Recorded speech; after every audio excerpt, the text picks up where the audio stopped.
Hi, I'm Beth Sikoski, and I'm an interior decorator.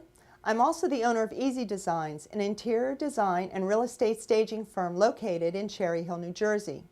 Recently, I had the pleasure of being a guest on several creative living shows with Cheryl Borden. Cheryl is the Director of TV Marketing and the host of Creative Living, which has been on air since 1976. Creative Living is recorded out of the PBS affiliate KENW located in Portales, New Mexico. During our first show together, Cheryl and I had the opportunity to talk about how to select the right paint color. And I was able to share my 6-step process in selecting the perfect paint color. For example, did you know that by using an inspiration such as a beautiful piece of fabric or a nice piece of art that you plan to use in your room is a great first step in selecting the right color? And here's another tip. If you're selecting a paint color that's a little on the dark side, consider moving up the paint chip 2 steps to a lighter shade.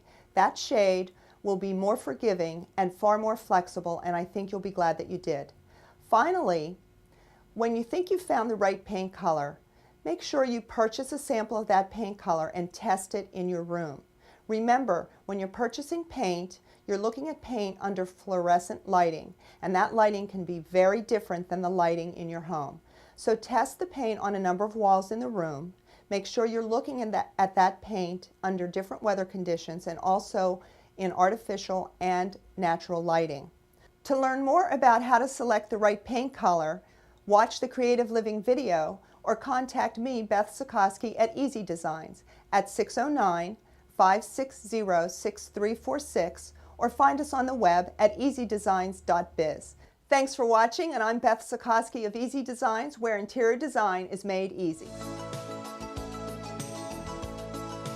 Creative Living, utilizing today's technology with the best of the past to bring you innovative ideas and up-to-date information for creative lifestyles in today's active world. With your host, Cheryl Borden. Beth, thank you so much for being here. You're an interior designer, you have your own business, and I would imagine, and maybe I'm wrong, but when people hire you or you talk to potential clients, do they just sometimes say, I just want you to create a miracle in here, but I don't even know what I like?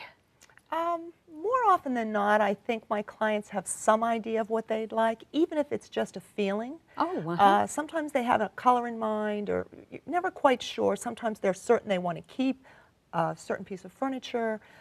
Very rarely do I have someone say, let's wipe it all out and let's start anew. Even if we might want to, most of us couldn't afford to do Right. that. That's true. Well, you mentioned color, and to me that just is almost the most important thing and maybe the basics of where we start. But it's not easy, and when you go into a paint store, just seeing, you know, Thousands. there are reds, yes, Yeah. but there are just zillions of these. So right. how do you help people select that perfect color scheme? Well, it is one of the most challenging questions that I'm asked as a designer very often. And the way I try to help a client choose color is kind of a 6-step process that we use. I'd like to start, if I could, by demonstrating a before picture. I like to see the before and afters. Yes, I think they're that's always really so much amazing. fun, yes. This is a picture of a client's family room before we were started. It's nice. Has some beautiful things in it. Well, but it does, but the key here is that it looks very dark, even though they've painted the walls a very light color. So what we wanted to do is try to brighten that room up, and the way we do that is step or tip number 1, which is try to find an inspiration if you can. Now, an inspiration can be anything from a piece of artwork that has a combination of color in it. It could be fabric that a client has in mind that's covering their sofa and they don't want to change that. It could be an image in their mind of a safe or wonderful place that they've gone. Or pictures from magazines. That's where I usually find mine. Yeah. Surprisingly, a lot of clients do not look at really? trade magazines. No, they don't. I bring a lot along to show them. Sure. Often they don't have it. In this particular instance, though, my client was interested in using this particular piece of fabric for her window treatments. Oh, So I thought we'd demonstrate that. Even though it's a bright red, I would really like to point out some of the very neutral colors that are in this fabric. You can see that there's green and gold and tan, there's brown, there's beige. So there's so many neutral colors in this fabric. It's a perfect inspiration or starting point for and there's us. variations of every color that you just mentioned. Absolutely. So that's interesting. Absolutely.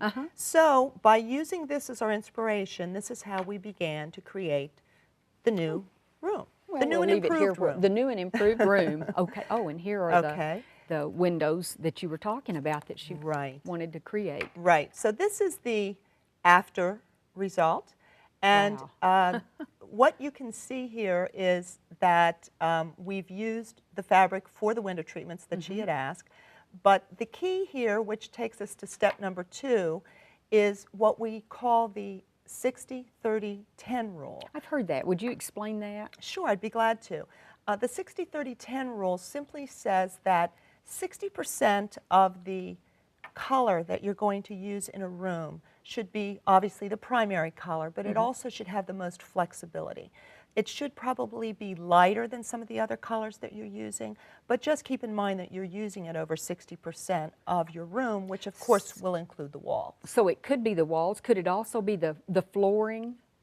Or is that not considered the 60%? Is it always walls? Area rug, for example, you could use, yes. I mean, at the end of the day, when you look at that entire finished room, 60% of your primary color should make up that room. And in this case, it was the walls, right? It was the walls, but you'll notice that the area rug is also green, and there are also some accents in green throughout the room. Now, the 30% component of the rule is it's your secondary color, and the secondary color is all of our trim, it's some of the furnishings, and it's also the fireplace, which you'll see in another photograph. And then finally, the 10% part of the rule simply is your accent color.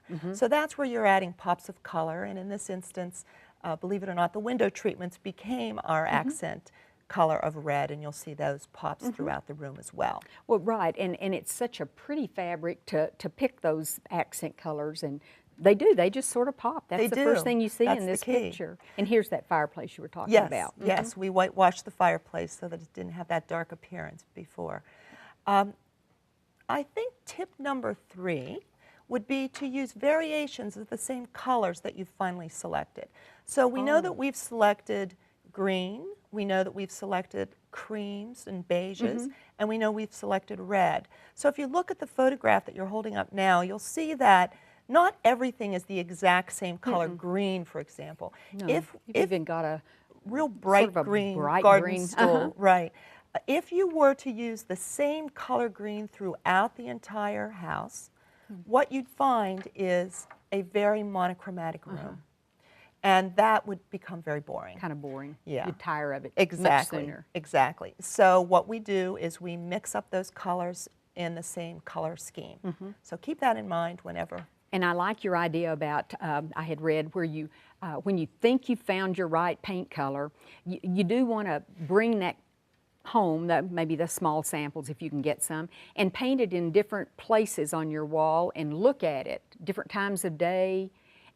And because I hadn't thought about that, if you're in a rainy territory, we don't, but to see it at different times would help you pick the right color. Well, Cheryl, that's tip number 4. Oh, okay, color, okay. Whenever you've picked the color that you think is absolutely perfect, keep in mind that when you're in a paint store, you're looking at those paint chips under fluorescent lights. They're going to look very different in your home. So buy samples, paint them on every wall, look at them at different times of the day, and make sure you can live with that color before you put it on all the walls. Very good. Yeah. And paint's inexpensive. Well, it's expensive, but I mean, it's the least expensive of most things that you change. So, and your other tip was to go a shade or two lighter. Once you think you found the color, why would you want to go lighter? Well, particularly with the primary color, that 60% rule, that color will be more forgiving if it's a little bit lighter. Sometimes people will pick a darker color, and then when they put it in the room, they'll feel that they're closed in, it's not light enough. So if they move a shade or two lighter in the same color scheme, they'll get that same effect, but they'll have more flexibility with that color. Okay. And a good rule of thumb, this was an interesting example. You tied in grays. Gray, yes. Whenever someone has an interest in a very bold color, for example, you love sky blue and you'd love to paint your room sky blue, it's probably going to be too bright, too bold, and maybe even a little flat. Too much. Yes. So if you ask your paint company to mix in a little bit of gray with that, it will create some warmth and some depth to that color, and you'll really be happy that you did it. In this instance, this is a feature wall that the client wanted to use for their media wall. And what we did is that paint color is the color of the trim. It's the 30%. And what we did was we added gray to the trim color, and as you can see, it creates a lot of depth and a lot of warmth to that wall. Very That's different amazing. look. I had never heard that. Gray can be very important then That's in right. decorating. That's right. Well, these examples are just so interesting, and to see how people like you transform a room from nothing to spectacular is always interesting to hear. Thank you very you. much for being with us today. You're welcome.